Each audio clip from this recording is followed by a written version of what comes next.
as the investigation proceeded, another letter surfaced that was sent to the press and the police, and it said, "I killed Charlene Hummert, not her husband. We had an affair for the past 9 months. She wanted to break it off, so I broke her neck."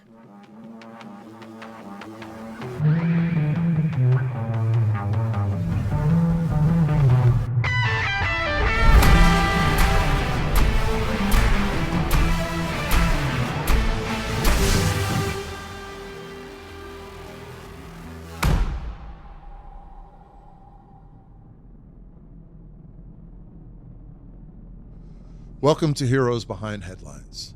I'm your host, Ralph Pizzulo. Our guest today is famed linguist Dr. Robert Leonard, who is going to talk about his career and especially his work in forensic linguistics, which is the use of language to help solve crimes and to prevent crimes from happening.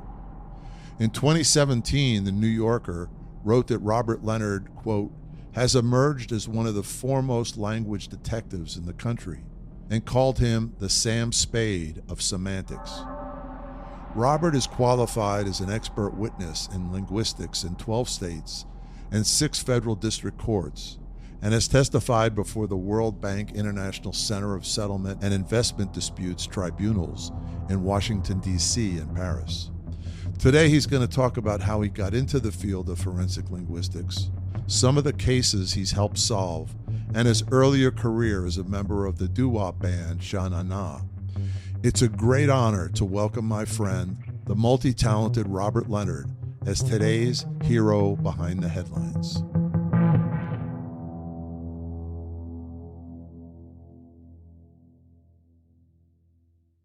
I was born in Brooklyn at a time when it was not as fashionable as it is now. A lot of us folks from my day are still in shock that people want to put Brooklyn on their brand name. I lived on the border of Bedford-Stuyvesant, and I went to first grade.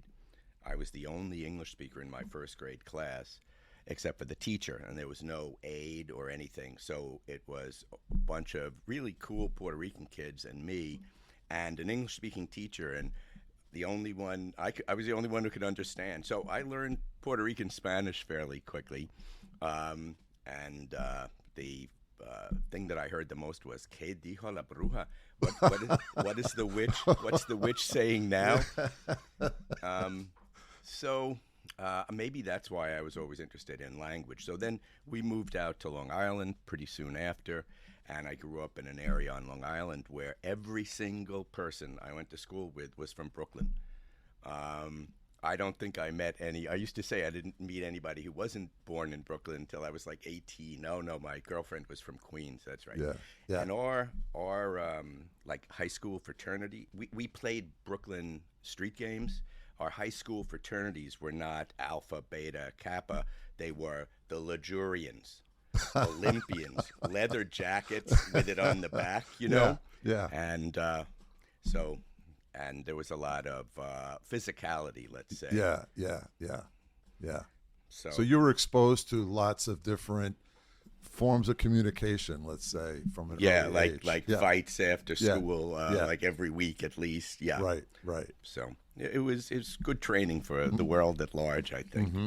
And my father was a federal judge, but he started out growing up in Hell's Kitchen, where he was his block's champion fighter. Wow. So that he fought every single day. Other blocks would bring their champions so that he could fight them. I guess it was a very, it was an intelligent way of doing things, right? Rather than having 30 kids all breaking each other's heads. It was really interesting. And then he was the Columbia boxing champion. Imagine, in the 30s, they had boxing champions at Columbia. The world has changed, yeah. So my brother and I, we wanted to do Golden Gloves, and he was training us. And then one day I saw a photograph of this young guy, like 13-year-old, and I didn't recognize him. I couldn't figure out who it was. And my father says, "Oh, that's me." I said, "Oh, but this guy has my nose." Wait a minute. And I looked at my father's nose. It had been broken so many times. I said, "You know what? I think I'm going to give up boxing." Is that what I'm going to end up looking like? That's right. Yeah. So lucky I did. So I went to college, and I got involved in studying other languages. And then I discovered that there was actually a field called linguistics, which I had never heard of before, where you studied how languages actually operate. The amazing thing about languages, although even we use it all the time, every single day, we just open our mouths and out comes language. We don't consciously understand much about it. The only formal training anybody gets in school is don't say ain't, don't say I ain't got none, speak standard English.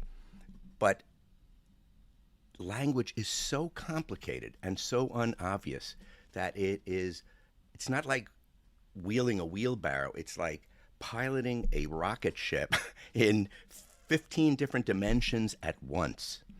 And that's what linguistics is, the science of systematic observation. Everything is driven by data.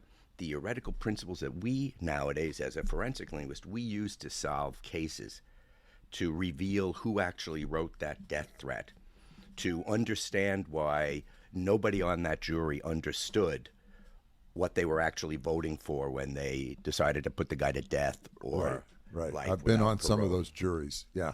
Yeah. We have Well- to explain to the other jurors what the people were saying. Yeah. That's right. Yeah. Well, in Arizona, there is a group of judges and attorneys who meet to try to rewrite right now the death penalty jury instructions for the state of Arizona, and they recruited me. And I was very surprised, and I thought I would be an outsider because I'm not a judge or a lawyer, but they actually are very, very happy to get the insight that many, many decades of scientific analysis of why people do or don't understand things can be put in, and it's really improving tremendously. For example, we have a flow chart so that, if this, you go to this node, and then if not, you go to that node. And so many people are visual learners, but I think it's the first time I've ever heard of death penalty jury instructions having a visual aspect too. So I really take my hat off to those guys. We had studied it for around 8 months at Hofstra University, where I teach now. It's on Long Island, New York City area. The law school and their students, and my partner over there, Eric Friedman, who's the distinguished constitutional law professor, we studied their death penalty instructions, and my graduate interns, and we just studied to death. I was going to say, oh well, and tried to simplify it. And it's really hard because if you've ever been on a jury, and you have to have instructions that reflect both statutory law and then all of the case law as well, and it's very, very different from place to place. So mostly, of course, I do, unfortunately, death penalty, and there, of course, you have guilt phase and then sentencing. So in that regard, they do, but typically, of course, not. They just find the guy guilty or not guilty, right? Right. So to go back to my story, so I kept taking languages, and I wound up in this rock band that was really successful, and I could not take Monday or Friday classes because we were always on the road. We'd fly away from New York to LA for the weekend, and then to Houston or someplace, and I wanted to begin another language. And out of 55 different languages taught at Columbia, all the first years are taught Monday through Friday in those days. Except there was one that was not taught Monday through Friday. It was only taught Tuesday. And I said, okay, I'll take that. And it was Swahili. So I took Swahili, and now I have taught Swahili on several different continents. I taught it at Columbia. I taught it at Hofstra. I taught it all over Africa. We'll get to that in a sec. And I always tell my students, the day I walked into Swahili class, I could not even have found Africa on a map. That's how little I knew about it. And I fell madly in love with it. Bantu languages are tremendously complex. For example, there are 18 different grammatical genders, 18 different noun classes. It's the exact equivalent of Spanish or French having 18 genders, and everything has to agree. Isn't that amazing? Three of these genders have to do with different aspects of time and space. Talk about piloting a spaceship in five different dimensions. So I studied it, and then I went to graduate school, and I specialized in it because everybody had to specialize in a different language. They always said, if we're going to be urban sociologists, we wouldn't all study Detroit. So my colleague studied French, another one did English, another did Portuguese, and I did Swahili. And at the end of it, I said, well, now I have to write my dissertation. Why don't I see if I can get over there? And I applied for a Fulbright fellowship, and I got it. And I was supposed to spend a year in East Africa, and I wound up spending like 5 or 6 altogether. It was the greatest experience of my life, the nicest, best people in the world. And I wound up being very fluent in a couple of dialects of Swahili. I actually, at one point, was the New Jersey state official interpreter for the court system in Swahili. Fantastic. And Fantastic. And it was wonderful because people really didn't expect a white kid from Brooklyn to be Right. speaking fluent Swahili. And fortunately, it worked against me sometimes too, because one day I got picked up by the secret police, who had convinced themselves that the reason that I spoke 2 or 3 dialects of Swahili better than some of them, because they weren't Swahilis, was that I was a CIA agent. So, and I had seen people get interrogated, just the merest part of it, and it was a very physical, terrible interrogation I saw. And that was just walking by. But so they told me that I was a CIA agent. That was it. They didn't want to know anything else. And I thought my number was up. But by grace of God, I had a piece of paper on me from both the Fulbright Commission and the president of Kenya's office. And at first they didn't believe me, but then because the last thing in the world that they figured was I was going on these sailing dhows on the northeast part of Kenya, on the coast of the Indian Ocean, sailing on these dhows to these tiny little islands right next to Somalia, which at that time was a Russian client state. And the last thing in the world, they thought somebody was going to come to New York to study these tiny little dialects that were disappearing. So I got out of that okay. The term forensic linguistics appeared for the first time in a publication by Swedish linguist and professor Jens Fortvik in 1968, in which he described the use of linguistic methods to investigate a serial murder case. He pointed out that each human being uses language differently, and that this difference between people can be observed just as easily and surely as a fingerprint. Since the late 60s, the use of forensic linguistics has been applied increasingly in criminal and civil investigations. Applications include voice identification of suspects or witnesses, interpretation of express meaning in laws and legal writings, analysis of discourse in legal settings, interpretation of intended meaning in oral and written statements or confessions, authorship identification, the language of law, analysis of courtroom language, trademark law and interpretation, and translation when more than one language is used in a legal context. So from linguistics, I came back to the States, and I got my doctorate from Columbia, and my specialty is theory of meaning, how people actually are using these sound waves coming out of our mouths and reconstructing them into meaning. And if you think about it, that is one of the least obvious things in the world. I mean, there's very few things in the world more different than sound and meaning, right? And also sociolinguistics, which is a study of how people use language in real life, on the street or on the sailing dhow. And I was trained to do recordings. I recorded street gangs in outside of Detroit, which was that was a trip. Yeah. And at first I thought they were just going to help me carry my recorder. But was the there- Errol Flynn's in those days. Yeah. There was were one of- ways of, Yeah. and no, I didn't know those guys. I was in Ypsilanti. We had procedures that explained what we were doing, and we became good friends of these guys. They were very interested that people wanted to know how they spoke and what their lives were like. And it was great. And also in Thailand, because after I left Kenya, I went to school in Thailand to study Thai and like that, and Hawaii. So I used all of these actual recordings of real people doing what they normally do and telling stories to form a theory of how people actually communicate. And that's what we did. And I also compared Swahili to Dutch and English, and my colleagues used the French and Spanish and Russian.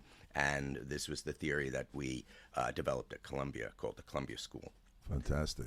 Yeah, I don't think until people learn another language, you don't realize how different languages have different ways of describing things. Absolutely. Yeah. Yeah. So it's very interesting because there are some very good linguists who don't speak another language, but of course they're very familiar with other languages. But at least for me, and I agree with you, I mean, when I did the first murder case, which I was going to get to just now, I saw things because I had studied them in Swahili, and it was in the forefront of my mind.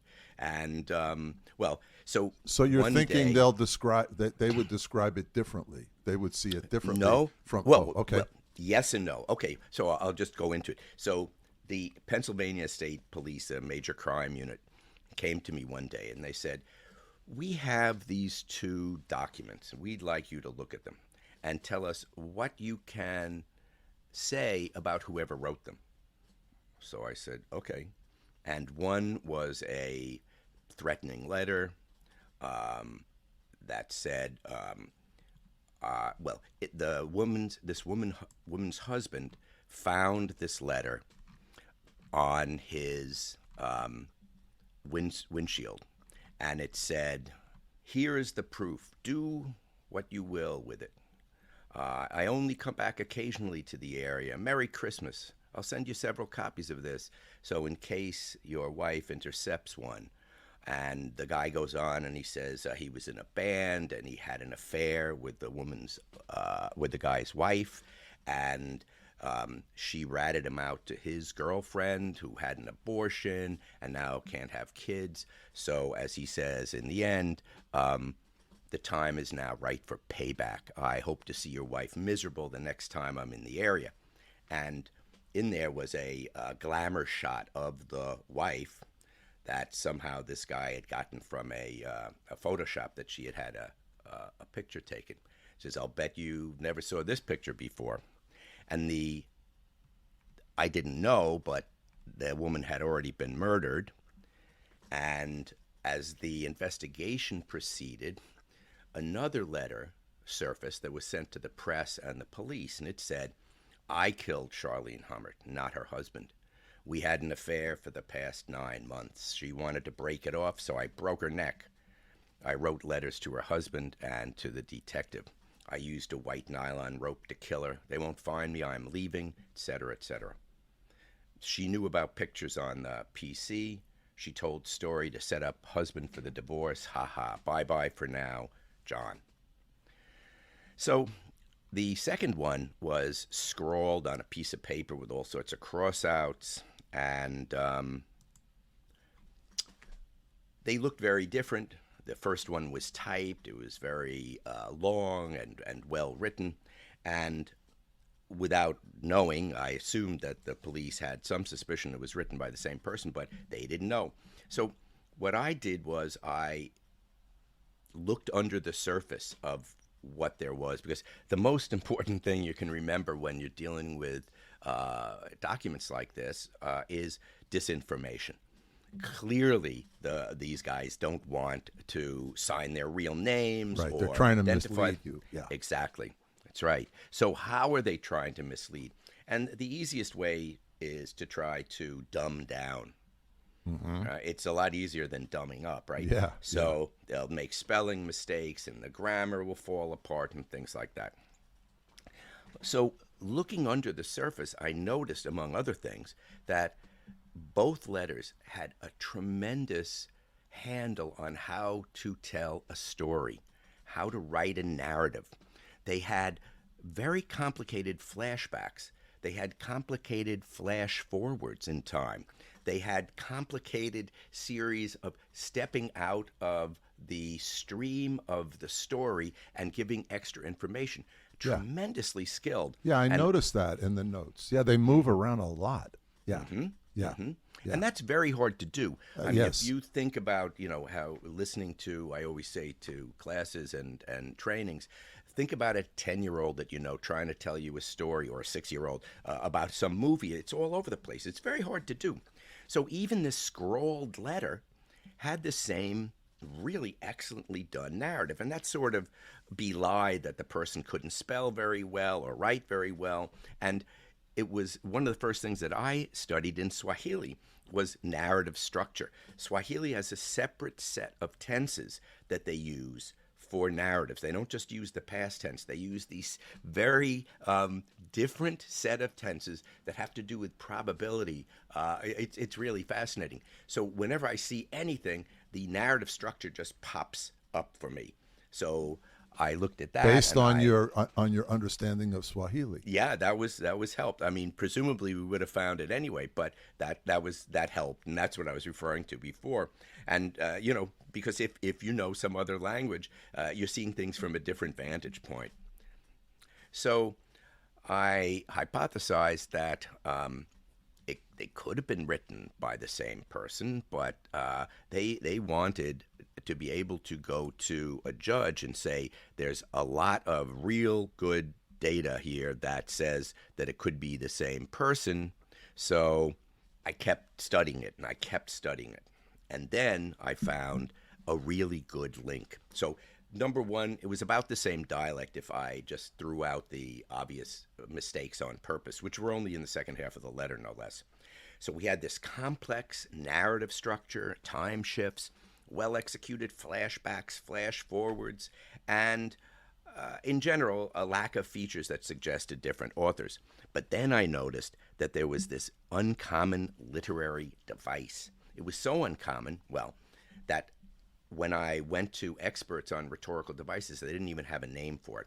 In the first letter, the stalker letter, it was written, "I would have loved to have found out. A couple of days later, she made sure my fiancé found out. She dumped me and then had an abortion."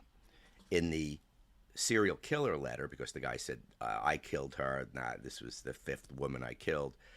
"I killed Charlene Hummert, not her husband. We had an affair for the past 9 months. She wanted to break it off, so I broke her neck." Very complicated. Yeah, love to have found out. She made sure my fiancé found out. She wanted to break it off, so I broke her neck. So what's the odds on two totally different people having all these narrative abilities and just happening to use the same rhetorical device that nobody uses? Yeah, So and a complex one as well. Very complex. And so this also shows that you can't go on your own intuition. You have to have experts on and do research on every aspect. You can't go off, half-cocked and say, "Oh, this seems to me to be idiosyncratic." So on the basis of that, the police got a warrant for the husband's writings, and indeed we showed that he was the likely author of both of these. And on odd things, for example, contractions, he never contracted positive verbs. So he never wrote I'll. He never wrote I'm. He always wrote I am. Negative sometimes. Sometimes he would say did not, sometimes didn't. But in all the stuff I had from him, there were 74 possibilities of contracting a verb in positive verb, and he didn't contract any of them. And I'd never seen that pattern before. And in the two letters, there were 23 possibilities, and he didn't contract any of them. And I even did a study of the people in York, Pennsylvania, how they wrote letters to the editor, and it wasn't like everybody did it, you see. Right, But right. it would have been interesting. Yeah. Imagine we were doing a threat case in California, and some woman is being stalked and threatened, and they notice it says, "Oh, baby, I knew you were the girl from me when I saw you standing online in the supermarket." And they look at that and they say, "Standing online? No, you stand in line." Huh. And somebody says, "Oh, wait a minute, one of the guys who works here says stand online." So they arrest him. And they say, well, of course, nobody says stand online. It has to be Joe. All right. But all they've actually done is shrink the suspect pool down to the 9 million people who live in the New York City area, where we stand online, not in line, you see. So that's why you always you can't ever go on your own intuition. You have to do your homework. And he was arrested on the basis of that? The guy with the two notes about his wife. Yes. Yeah. Oh, yeah. Okay. But wait, Yeah. but a New Yorker was incarcerated for a couple of years because he sounded like the guy on a bomb threat recording. But my professor, William LeBove, went out there and said no, and he showed with charts of vowel formation and everything that the guy was from Boston, not New York. But the Californians, because their dialect is so different, they couldn't hear the difference between pack the car and park the car, you see? And we both drop R's, we say New York and stuff like that. So New York and Boston sound very much alike, but they're not identical. And he was able to get the guy released. Charlene Hummert's body was found in the back of her truck in a grocery store parking lot near the couple's home on March 21st, 2004, shortly after her husband reported her missing. In her murder case, Robert was brought in to examine two letters, one sent to the police and one sent to the media by her purported killer. Robert was able to compare them and determine if they were written by the same person. Secondly, he was able to provide demographic information on the person who wrote one or both of the letters. One was called the serial killer letter. It began, "I killed Charlene Hummert, not her husband." Robert was able to put this in a category that the FBI called POMIC, or Post-Defense Manipulation of Investigative Communications.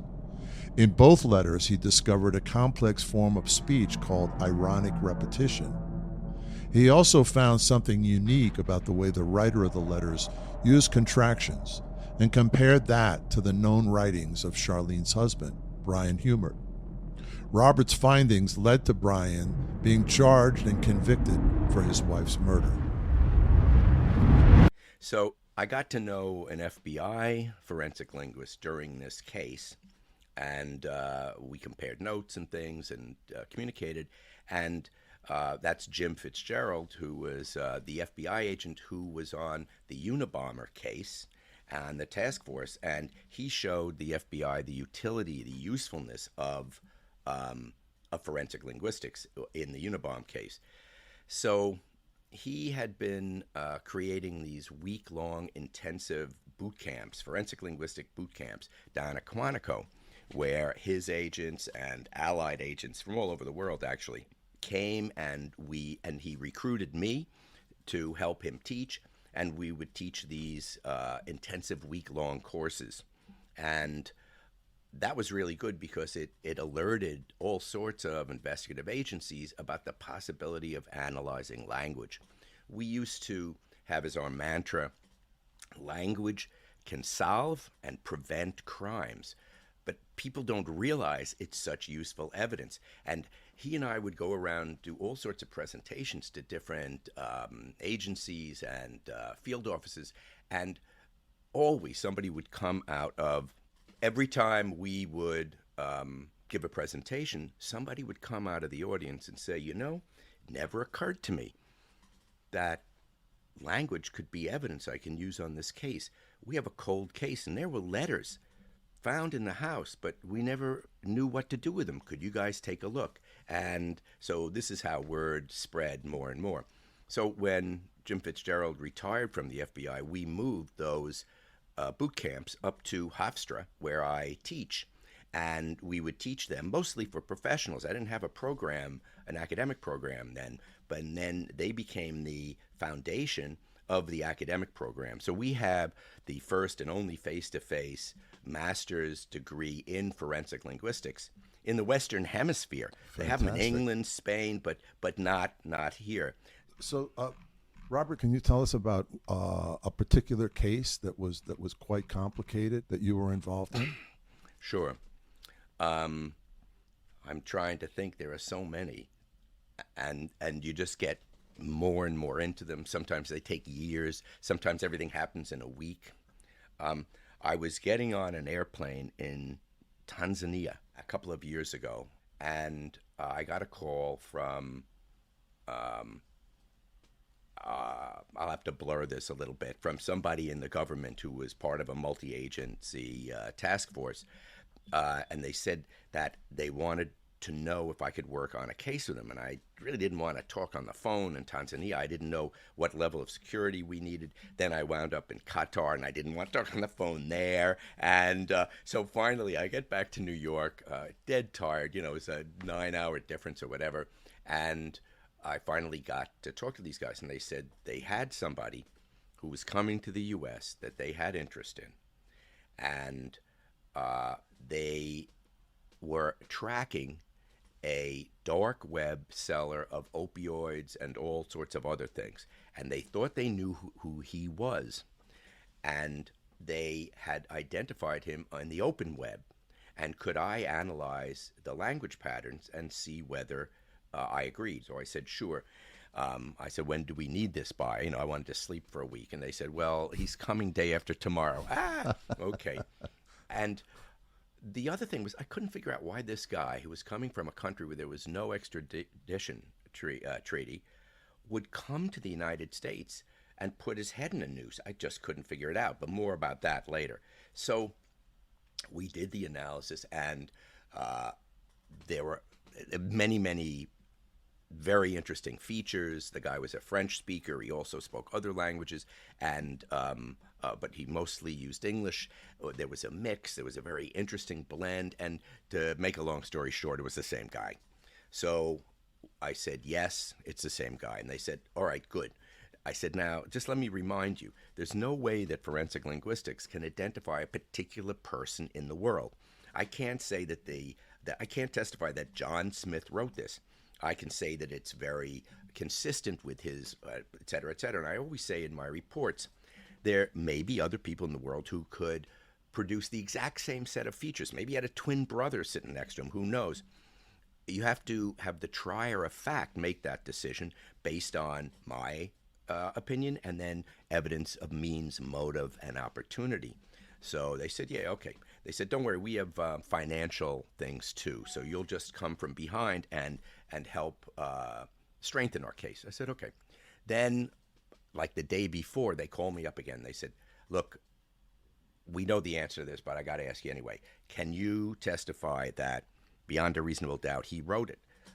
Because we don't have the financial information now. And I said, no, I can't. Yeah. So they said, okay, we know, but we may have you testify anyway. I said, okay. They said, it's very important because once we try to pop him, we're never going to get him again. If we have to let him go, whoop, he's going to go up in a puff of smoke and we'll never get him again. So, again, I can't give some details, but he actually allowed them into his laptop and phone. And astonishingly, he was so stupid as to have his dark web stuff on his phone and his laptop that he handed over to them. So they were able to make the case. Now, when we do cases like this, even if it's a couple of days, we spend hours and hours and hours reading and rereading and rereading every single thing somebody writes. And we get to know them better than their mother knows them, Yeah. And this guy was always talking about having drinks with an underage girl and stroking his beard. He had this long beard and all sorts of stuff that was pretty distinctive, I must say. So they pop him, and one of the people on my team, this brilliant woman named Brooke, she called me up and she said, I know why he's coming. I said, okay. She said, there is a beard contest, a world beard contest in, I think it was Reno, Nevada. And I said, Brooke, you're the smartest person I've ever met, but that's the stupidest thing I've ever heard. Really? Who would be so stupid as to expose themselves? Yeah, exactly, and carry everything on his laptop, and then it's impossible. And she said, "Okay." Yeah. And sure enough, that's what it was. That's crazy. Wow. That's crazy. That's crazy. Wow. And it's so crazy that there's an NPR quiz show, Wait, Wait, Don't Tell Me, where it's a comedy thing. They have these comedians. It's a very, very nice show. And one of the features they have is their panelists make up ridiculous stories, and a contestant has to figure out which one is true, right? So yeah, I think I've seen it. Yeah, it's great. Yeah. So this was one of the stories, and the person said, well, that's ridiculous. No way. No way. Right. But it also showed you how it instantly became known. So, yeah. Great. And I see you were also involved in the JonBenet Ramsey case. I was not involved at the time. I was probably the only forensic linguist in the world who wasn't, and that was fine with me. You get inured to death and destruction and torture and rape, but I still just don't have the stomach for it. If I can, for example, I can't watch TV shows even based on cases of my own. I get enough of it at the office, I guess. Sure. So anyway, it's too real for you. Yeah. Yeah, I guess. I don't know. I can't figure it out. Robert Leonard has trained counterintelligence agents for the FBI at Quantico and in places as far-flung as Disneyland in London. And he has consulted to the police, counterterrorism, and intelligence agencies throughout the U.S., UK, and Canada. Among the cases he's helped solve over the years are the aforementioned Charlene Hummert murder and the Tennessee Facebook murders, where the suspects were trying to attribute the murders to an FBI hit. And his testimony has been pivotal in investigating and prosecuting several high-profile cases, including death threats to judges and U.S. Congress members, the triple homicide of the Coleman family in Illinois, the Alvarez spy case, and the high-profile JonBenet Ramsey murder, in which a 6-year-old beauty pageant winner was found dead in her home, and whose murder is still unresolved.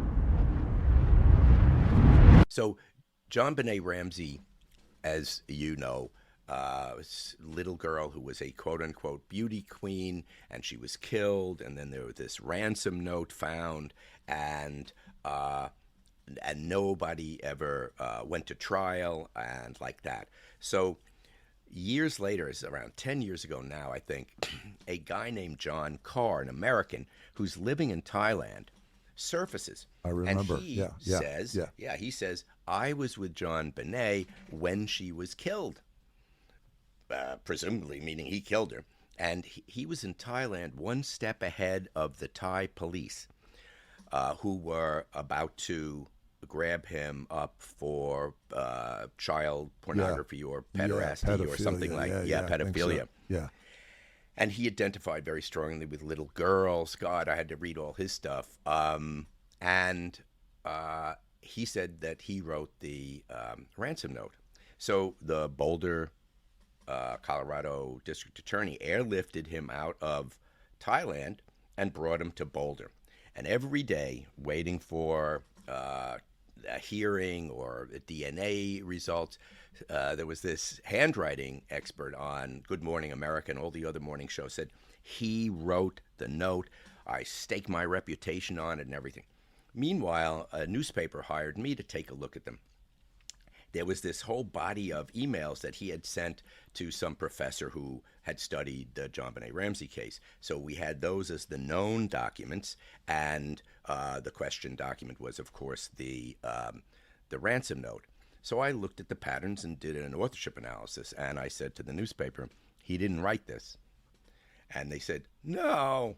Come on. Couldn't you say maybe he wrote? I said, Right. well, okay, maybe, but Yeah. no, he He didn't didn't do write it. it. I mean, Yeah. in court, I would never say categorically one way or another because I can't know. Okay, sure, it's possible, but he didn't do it. His modals are different. The way he emphasizes things are different. His sentence structure is different. Blah blah blah. They said, oh, okay. And then the DNA evidence came in, just as this handwriting expert was saying again and the DNA evidence said he had nothing to do with it. And then he disappeared into the woodwork, apparently. So he got what he needed out of this. Yeah, and I know some stuff that happens later, and I can't talk about. But he didn't lose his interest in little girls. And Yeah, they usually don't. Yeah, I imagine. don't. Yeah. Unfortunately, yeah. That was a really weird ransom note. I remember. Yes, very. And what probably happened, and two guys from behavioral analysis unit that I worked with went on TV with a couple of other experts, and they had a reconstruction of the crime, right down to using photographs of the crime scene and constructed it. So, for example, there were cobwebs in the window that supposedly this person climbed in or out of, but the cobwebs were still there, and blah, blah, blah. And to make a long story short, they hypothesized that it was the brother the slightly older brother who was probably jealous of the little girl getting all the attention, and he's a little kid and maybe he hit her and like that. But there was a big court case and they can't talk about it anymore. But it looked like to a lot of people anyway that the mother had written it to cover the crime. I mean, there was even a crumpled up first draft in the waste paper basket, and I don't think That's a giveaway. Kidnappers do that. Yes, right. Right. And also there were references to movies and things that the Ramseys had watched. For example, don't try to grow a brain, John, and if blah, blah, blah, she dies. If this, that, she dies. And these were lines taken from movies and books that they had handy. So more evidence that they had written it themselves. Right. So, Robert, do you still consult for law enforcement on a regular basis? Oh, yeah. FBI, JTTF, et cetera. And I've just been named senior consultant on an IARPA project, the intelligence fast track governmental. There's DARPA, which is defense. This is IARPA. Stands for Intelligence Advanced Research Projects Activity. They love acronyms in the federal government. Wow, yeah. That's a wild one. Yeah. Isn't it? Yeah. And I'm reading from a news release. IARPA, the research and development arm of the Office of the Director of National Intelligence, today announced the launch of a program that seeks to engineer novel artificial intelligence technologies capable of attributing authorship and protecting authors' privacy. And it's called the Human Interpretable Attribution of Text Using Underlying Structure. Again, they need an acronym, HIATUS program, represents the intelligence community's latest research effort to advance human language technology. The resulting innovations could have far-reaching impacts with the potential to counter foreign malign influence activities, identify counterintelligence risks, and help safeguard authors who could be endangered if their writing is connected to them. So I'm on a team with some of the best programmers, artificial intelligence, computer experts in the world from a variety of universities, and I'm there because I'm the one who has done several hundred cases, and my team and I have the real practical on there. It's like the way I envision it is somebody in the lab is developing fabulous weaponry, but we're the field soldiers who have been in 1,000 fights. Right. And we have this practical experience and know what features can really be brought to bear. Yeah. So when they say that it's an artificial intelligence capability, they're using computer models or programs to examine language and use of language. Okay. Right.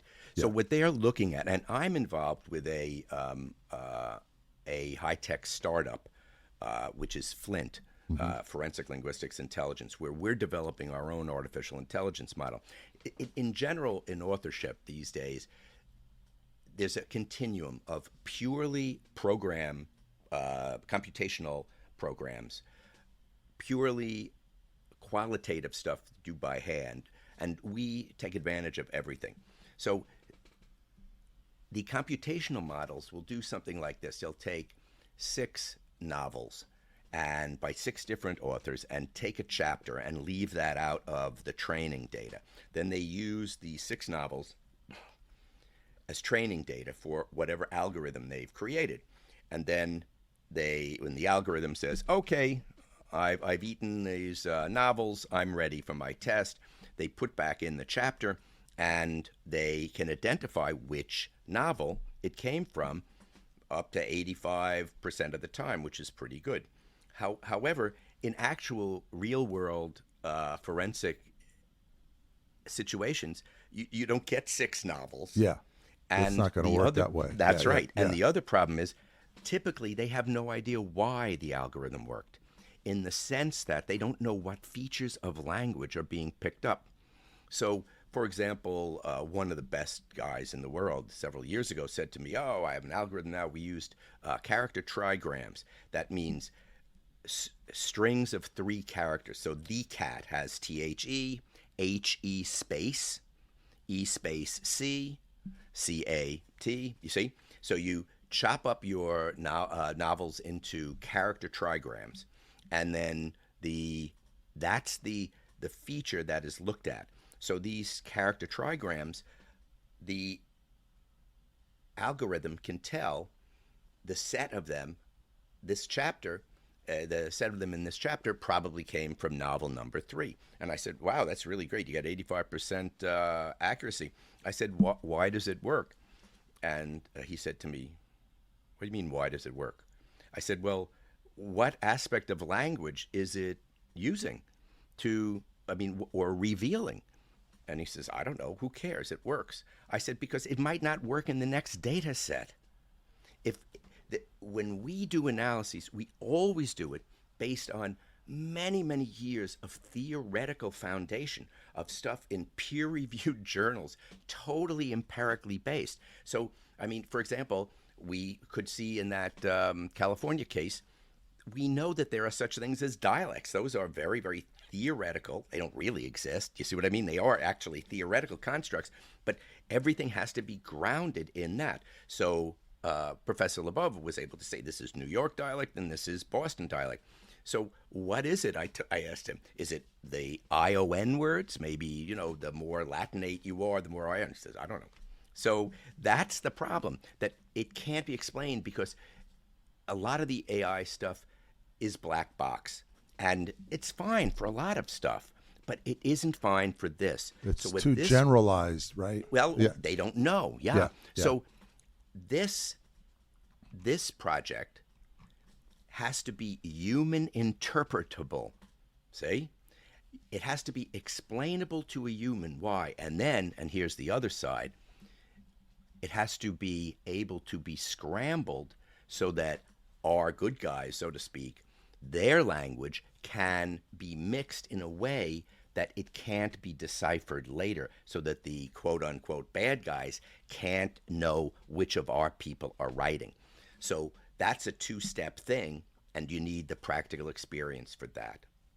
Now, our startup, we took 60 or 70 of my cases, authorship cases, and we looked at the features that actually helped us crack these cases and came up with a 500-page document. And this was the basis of our AI. Our AI was not based on character trigrams, and that's it.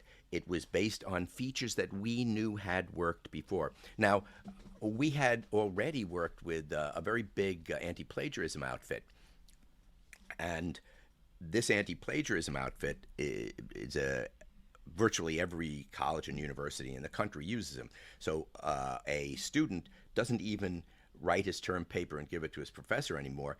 He gives it to this website, which scans it for plagiarism and then gives it over to the professor to make sure, just wasn't just Wikipedia or something. Oh, my okay? God, yeah. Well, this happens in just about every college and university now.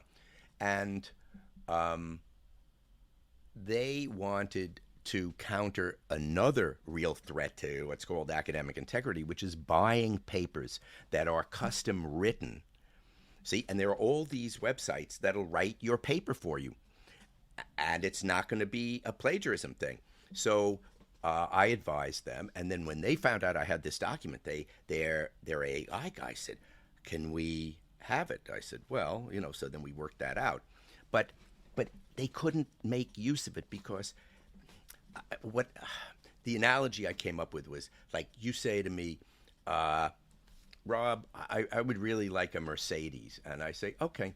So I back up a big truck with all the Mercedes parts to your driveway, and I dump these parts on the driveway. Mm-hmm. Well, I mean, unless you're an auto engineer, you're not going to know what to do. So I gave them the equivalent. I gave them all these features, and I showed them how it worked. But they didn't have the skill to put it together because that skill just didn't exist anywhere. And these were fabulous, brilliant artificial intelligence engineers. So that's what this IARPA project is trying to do, and what our startup, the Flint startup, does. Right, too. right. Because languages and the use of language is so idiosyncratic, right? There's so many variables to try to just put it in a box with 500 features is going to be. Well, you don't know how to. It really, the car parts is a pretty good analogy. So, and in court, we can't say, well, my algorithm said that Joe wrote this, and they'll say, oh, really? As one lawyer said to me, you can't cross-examine a black box. So it doesn't work. You have to show why. You have to show features. So as you and I have spoken about before, there's so much intelligence to be mined from language because it is so rich and so varied. So every time we open our mouths or sit down at our computers and write something, we're revealing a lot about our background, because the language that we use, our linguistic habits, shows where we're from, where we've lived, how old we are, what we do for a work, what movies, what sports, what schools you attended. Sure, everything you think you've been right. exposed and to. Every person you've ever talked to might have had. So we can do what's called linguistic demographic profiling and find somebody's nationality, native language, occupation, training, education, where they've lived, their age, their experience, their work group identity, their individual identity, finally, if we get a small enough suspect pool. So, I mean, I've testified in, murder, death threats, forgery, fraud, corporate espionage, contracts, and we do a lot of civil cases too. I was Apple's linguist against both Microsoft and Amazon, trying to protect their App Store trademark, and the interpretation of contracts, writing these death penalty instructions, and I had a job to rewrite the Murder 1 and Murder 2 descriptions for the Ninth Circuit Court of Appeals. From the public defenders asked me to do that because jurors were unable to understand the difference. And what we did was we took these vast databases, corpora, we took two different corpora and compared the use of words in them. So one corpus, one database, was all legal language, and it was law books and like that. And the other one is the corpus of contemporary American English, COCA, which has 1 billion words. Yeah. two different languages. Yeah, That's yeah. right. That's right. So we looked at, for example, obviously, for it to be murder, it has to be on purpose, right? So the way it was written had willful, but it turns out in normal parlance, the most common use of the word willful is the willful little child who won't eat her spinach. Not on purpose, not with that. So just don't willful's pick more that like word. stubborn. Yeah, Exactly, yeah, exactly. yeah, So you don't want, and you might say, well, of course they know, they're going to know it didn't mean stubborn there. But any disruption, any speed bump in understanding is not good, and it should be taken out. So we did that with all the words in the murder descriptions. It must be interesting to you to listen to the news, Robert, because especially like maybe in the last, I don't know, 4 or 5 years, we've become more aware of how information is presented to us, right? And the language that is used. Well, so that's because you're an analytical guy, right? Yeah. If I have a different take on it, I mean, yes, you're seeing that. I agree with you, but I think for most people, there's an old Paul Simon song, which is "A man hears what he wants to hear and disregards the rest," right? And that is how humans process everything, and especially that's how they process language. Sometimes a judge will say, the other side will say, all right, look, Dr. Leonard, you're a great expert and all, but we don't need to judge. You speak English. And we have to make the case, look, most of what happens in language, it's like an iceberg. We just see this tiny little strip above the water. Most of what happens goes on underneath. And I said, there's a 4-sentence demonstration of this that I got once from a book on how we get meaning from reading. Mm-hmm. The amazing thing is that the information that we get from language comes almost entirely from our own head. Yeah. The information, there's almost no information in the words that somebody speaks to you. And this is the demonstration of that. John was on his way to school last Friday. He was really worried about the math lesson. So, okay, who's John? Obviously, he's a schoolboy, right? So you ask people, how's he going to school? Somebody will say, on a school bus. Somebody will say, walking. Okay, so we've communicated. But what have we communicated? Is he on the bus or is he walking?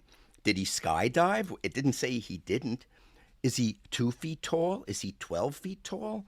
What does he look like? Does he have brown hair, black hair, no hair? See? But this is considered communicating. Where is the information coming from? It's coming from your own head. John was on his way to school last Friday. He was really worried about the math lesson. Last week, he had been unable to control the class. Now, who is he? He's a teacher. Now, how is he going? Most people say, oh, he's in a car. Okay, so I was training Danish criminal investigators in Copenhagen. And when I said, now how is John? Now he's a teacher. Now how is he going? Every single person in the class said, on his bike. Because to them, a teacher goes to school, that's right, on a bicycle. It probably would have been the same in Amsterdam. And this shows that you have to have a match of what's called schemas. These are preset narratives about the way the world works. John was on his way to school last Friday. He was really worried about the math lesson. Last week, he'd been unable to control the class. It had been unfair of the math teacher to leave him in charge. Now what is he? Okay, so now most people say, well, he's a substitute teacher or an assistant teacher. And when I was doing research on this, one person said to me, she said, I've never had a substitute or an assistant teacher who couldn't control the class, but I know it's a thing. So I have to assume that whoever wrote that sentence meant for me to believe it's an assistant or a substitute teacher. And that was a brilliant comment. And it shows how meaning is negotiated based on who you are and who the person who is speaking to you thinks you are. And this has to do with what's called theory of mind. What do I think that you think that I think that you think? After all, it's not a normal part of a janitor's duties. So, turns out to be a janitor. John was on his way to school last Friday. He was really read a math lesson. Last week he'd been unable to control the class. It had been unfair of the teacher to leave him in charge. After all, it's not a normal part of a janitor's duties. All of those stories come not from the words. The words trigger. See? And this is what you were picking up, Ralph. People are very carefully choosing words that they know are going to trigger stories. And then sometimes they say, well, I didn't actually say that. I mean, that was your interpretation. Right. So that was very insightful. Right. And so it's almost as though we need to dig beneath language in a sense and start to understand those patterns that we just accept. That's right. Yeah. And you have to be very, very careful, just like when I was writing the death penalty, or the both, and the murder descriptions. What will a person actually interpret if I put this word down? Yeah. Wow. That gets really complicated. And then there are other cases, too. For example, Tanya Christensen, that superb linguist from Denmark, she was asked by the authorities there to analyze instant messages that were on purpose very, very vague, because they had to do with somebody being recruited or applying actually to go to the Middle East to be trained in bomb making by ISIS and then come back to Denmark. Now, of course, nobody's going to say that openly in their instant messaging. And without knowing anything about the case, they kept her very, very... They didn't want to prime her interpretation of anything. She analyzed and she realized, okay, when they said 2,000, that probably meant euros, because 2,000 Danish krona wouldn't make any sense. And so where were they going to do this? And then it was obviously that Turkey that they were talking about.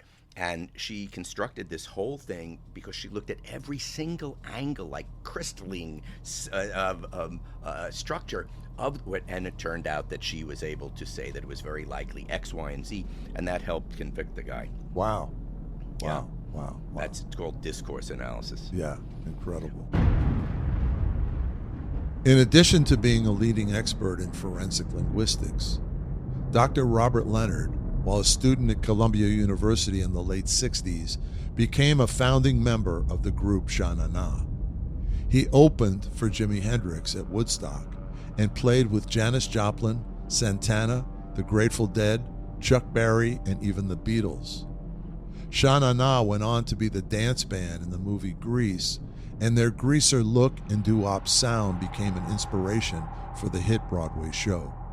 Today, Robert's the director of the graduate program in linguistics, forensic linguistics, at Hofstra University, and one of the world's leading experts in a field of study that is increasingly used by legal professionals, law enforcement, and intelligence communities around the world.